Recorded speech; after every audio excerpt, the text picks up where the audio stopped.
Infernal Hails. It's been a while since I uploaded a video. I've been pretty busy with projects and the Grimoire of Lilith that I've been working on.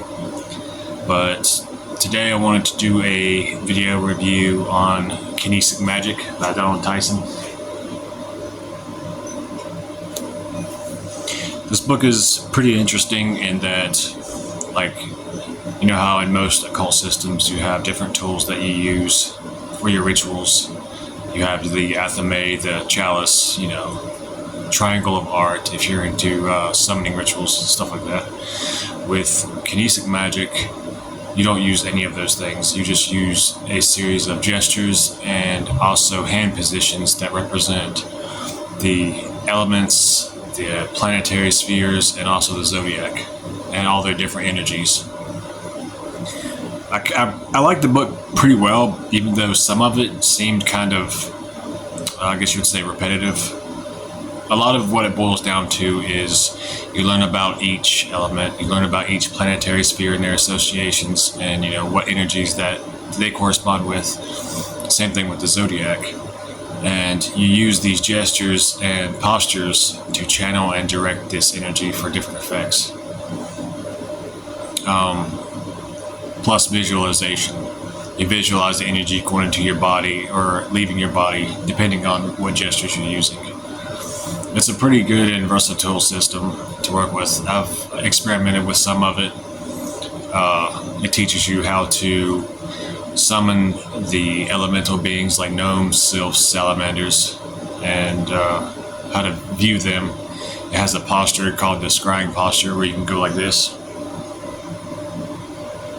And you point that towards wherever you want the entity to manifest, and then you view them through it.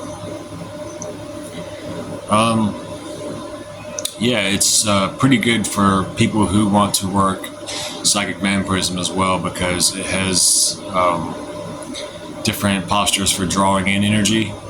And as a psychic vampire, you can learn how to manipulate all the different forms of energy in the universe.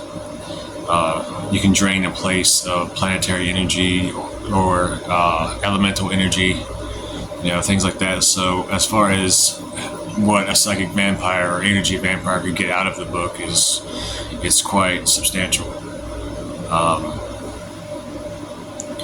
There's a bunch of good exercises in there, and once you get the hang of practicing all the postures and all the hand signs, then your mind starts linking up the elemental energy or the planetary energy with that body gesture, so it becomes a subconscious process.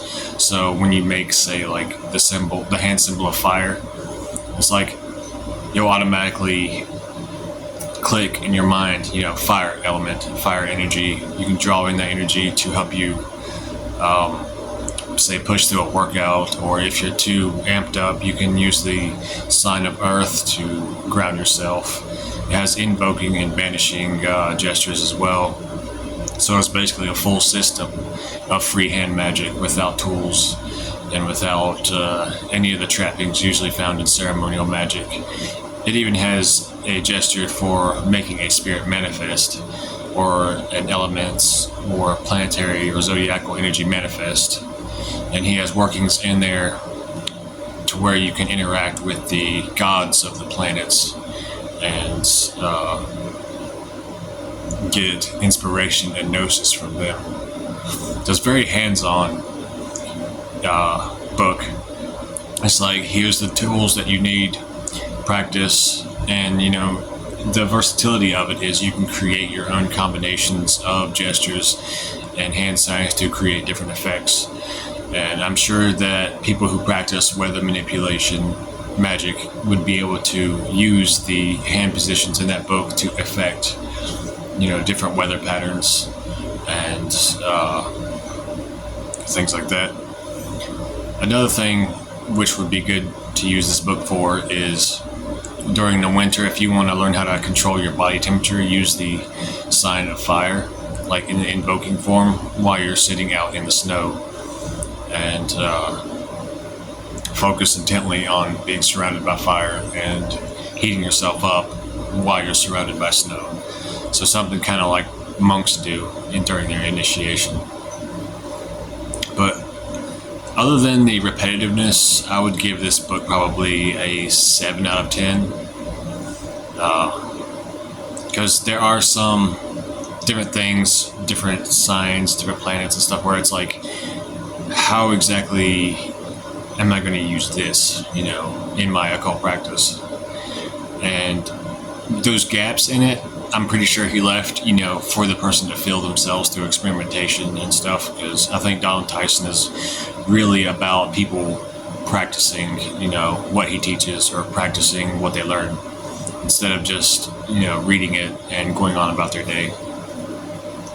But yeah, 7 out of 10. I think that about covers it for this book review. I know it was kind of short, but it's, like I said, straight to the point. If you want a system of magic and practice that doesn't require any tools, the creation of tools, and it just uses your body and your mind, then this is the book to get for sure. Yeah, Lilith.